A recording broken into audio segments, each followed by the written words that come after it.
sudah bertebak, lalu kita akan menyanyikan lagu nasional yaitu Garuda Pancasila. Itu ada Hari Kesaktian Pancasila. Yuk sekarang kita berdiri dengan sikap sempurna, tegak dan lantang menyanyikan lagu Garuda Pancasila ya.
dia akan datang 2 tahun lagi. Yang mau datang 2 tahun lagi.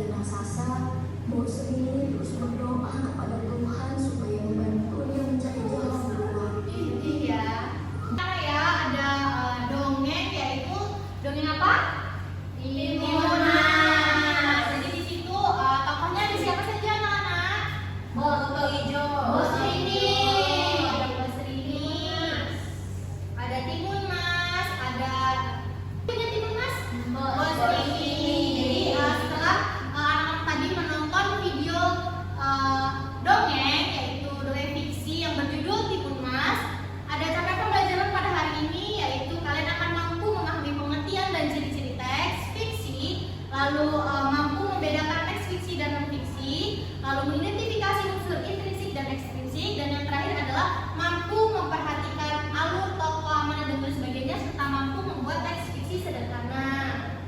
Lalu selanjutnya, apa itu teks fiksi? Jadi nanti di akhir pembelajaran akan ada reward untuk kalian atau penghargaan berupa krisihin. Jadi nanti akan ada krisihin. Apa itu teks fiksi? Ada yang berani menjelaskan? Singkat saja. Teks yang berasal dari imajinasi pengarang. Iya, pintar sekali. Dari imajinasi pengarang. Lalu apa saja unsurnya?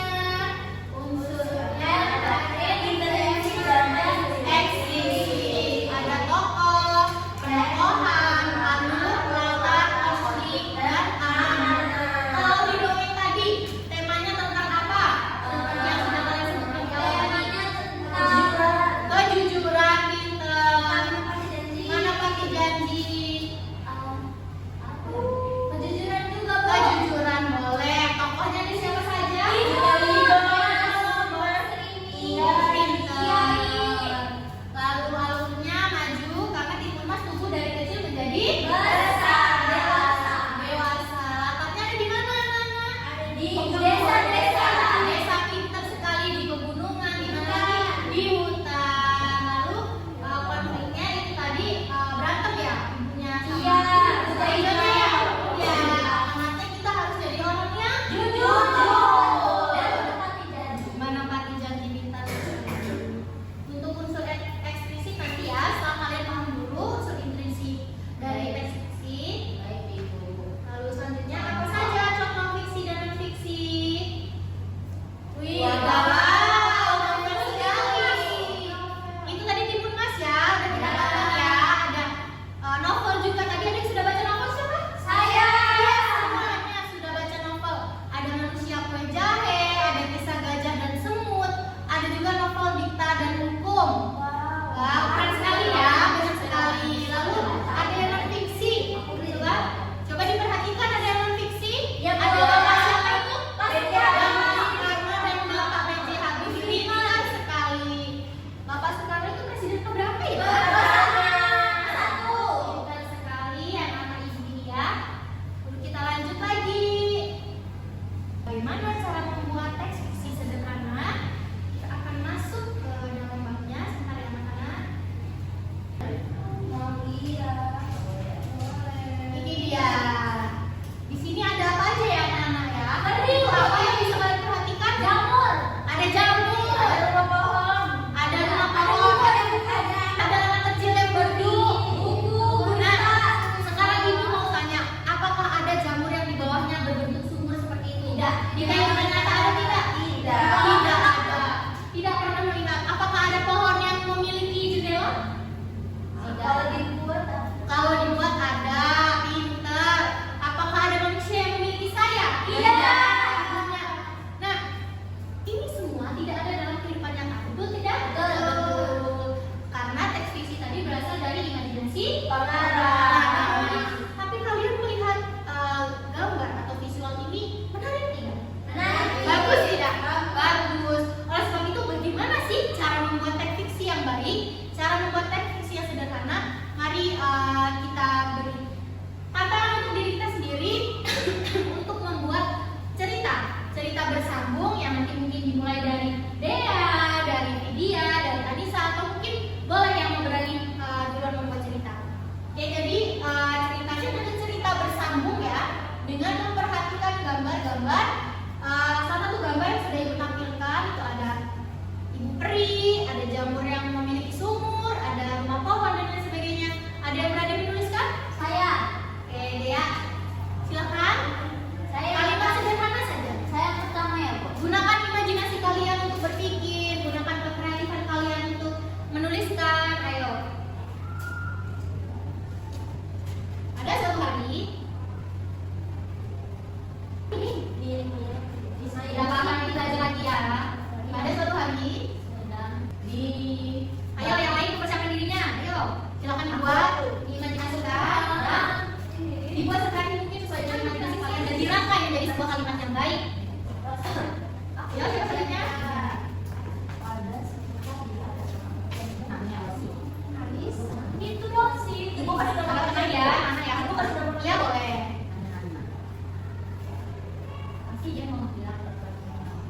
Itu udah tahu. Tenang ya, tenang ya. Oh, tuh, Bu. Ya, kan baju nama? Ya. Bebas ya. Yang harus dikumpul. Terus Dikerjakan. ya. Ya, temannya. Temannya kan bajunya warna ungu. Mereka. Ada dia mulai izin ngomong. Iya, silakan. Haus boleh ya, minum ya. Namun dia memikirkan Dan bagus sekali. Yeay! Ada yang mau lanjut lagi? Ada, Bu. Peri itu bernama Rosi. Namanya Rosi. Rosi melamun sambil memikirkan banyaknya tugas yang harus dikerjakan. Lalu datang temannya yang bernama siapa temannya? Siapa tuh? Lili. Mengajak untuk bermain bersama. Namun dia memikirkan hukuman jika tidak mengerjakan tugas. Baik, ibu tambahkan di sini. Mati. Saya. Lalu Lalu di samping rumah Rosi terdapat rumah pohon. Tadi rumah Rosi. Terdapat sumur ajaib. Bisa mengerjakan tugas sendiri. Yang muncul tiba-tiba. Iya. Yang muncul tiba-tiba. Lalu ada yang bisa menyampaikan apa yang setelah ini dilakukan oleh Rosi dan temannya? Ya, silakan. Rosi meminta Ada sumur untuk mengerjakan tugas agar dia bisa bermain pintar ya. Ya. Lalu Lalu mereka pergi bermain. Ya. Lalu setelah itu ada yang bisa meminta lagi? Setelah dia meminta bantuan kepada sumur ajaib, padahal dia sebenarnya belum mengerjakan tugas, tapi dia meminta bantuan kepada sumur ajaib. Lalu akhirnya dia berangkat lagi nih ke sekolahnya, ya kan, untuk mengumpulkan tugas-tugas tersebut. Nah ternyata tugas yang dikerjakan oleh sumur tua tersebut berisi sampul buku yang kosong anak-anak ya. Jadi waktu sampai di meja gurunya ternyata tugasnya itu kosong. Nah lalu Rosi dan temannya ini bingung, katanya sumur ajaib kok tidak bisa melakukan apa yang kita perintahkan seperti itu ya. Lalu sehingga Rosi dan temannya pun sadar bahwa sebenarnya tugas itu harus dikerjakan secara mandiri, tidak memberikan tanggung jawabnya kepada orang lain. Jadi walaupun cerita ini adalah cerita yang tidak ada di kehidupan nyata, tapi pelajaran-pelajaran hidupnya ada di kehidupan nyata. Jadi kalau misalnya besok anak-anak dikasih tugas sama ibu, tidak boleh melemparkan tugasnya kepada orang lain, harus dikerjakan secara mandiri. Pintar sekali. Jadi tadi semuanya sudah pintar ya membuat ekspresi sederhana. Lalu kita akan masuk lagi tadi ke sini, ke Kris. Nah ini dia bersiaplah. Siapa yang mau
bakal melakukan presensi. Coba dilihat teman kanan kirinya, apakah ada yang tidak hadir? Anak-anak? Naufal Sakibon ya. Lagi musim zikir, lagi sunat ini. Kamu datang ya? Boleh. Lalu semuanya sehat ya? Coba lihat kanan kirinya lagi sebelum kita pulang, apakah ada sampah? Ada di meja. Ya, dipungut dan diletakkan di dalam kotak sampah. Untuk tugasnya, kalian ingin membuat teks fiksi atau secara mandiri atau ibu yang tentukan? Mandiri. Baik, kalian bisa membuat teks fiksi ya di rumah sebagai bentuk pelatihan dan minggu depan diceritakan kepada rekan-rekan sampingnya ya. Baik, siapa ketua kelasnya? Baik, setelah mengakhiri pelajaran, mari kita berdoa kembali.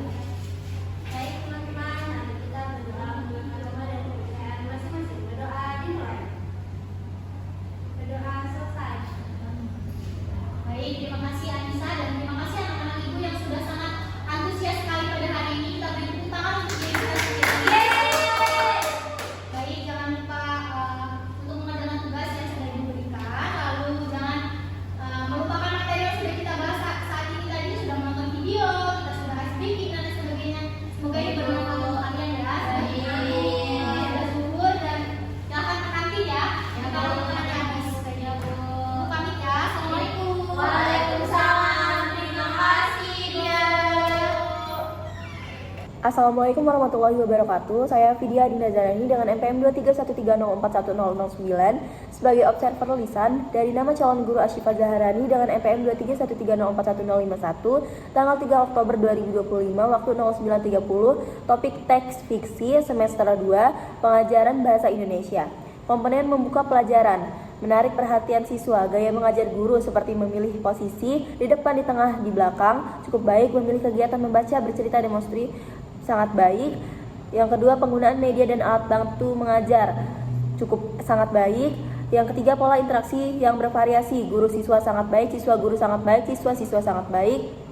Yang keempat, menimbulkan motivasi, kehangatan dan keantusiasan sangat baik, menimbulkan rasa ingin tahu sangat baik, mengemukakan ide yang bertentangan sangat baik, memperhatikan minat siswa sangat baik. Yang selanjutnya, memberi acuan, mengemukakan tujuan batas-batas tugas baik, menyarankan langkah-langkah yang akan dilakukan sangat baik, mengingatkan masalah pokok yang akan dibahas baik, mengajukan pertanyaan-pertanyaan sangat baik. Yang selanjutnya, membuat kaitan antar aspek yang relevan sangat baik, membandingkan, mempertentangkan pengetahuan baru dengan pengetahuan yang telah diketahui sangat baik, menjelaskan konsep atau pengertian sebelum bahan diperinci sangat baik. Yang selanjutnya, menutup pelajaran, meninjau kembali, merangkum inti pelajaran sangat baik, membuat ringkasan sangat baik. Yang selanjutnya, mengevaluasi, mendemonstrasikan, baik, mengaplikasikan ide baru pada situasi lain, baik, mengekspresikan pendapat siswa sendiri, baik, soal-soal tertulis sangat baik, soal-soal lisan sangat baik. Yang selanjutnya, refleksi akhir pelajaran sangat baik. Baik, sekian. Saya Hiwa Wabillahi Taufiq Walhidayah. Wassalamualaikum warahmatullahi wabarakatuh.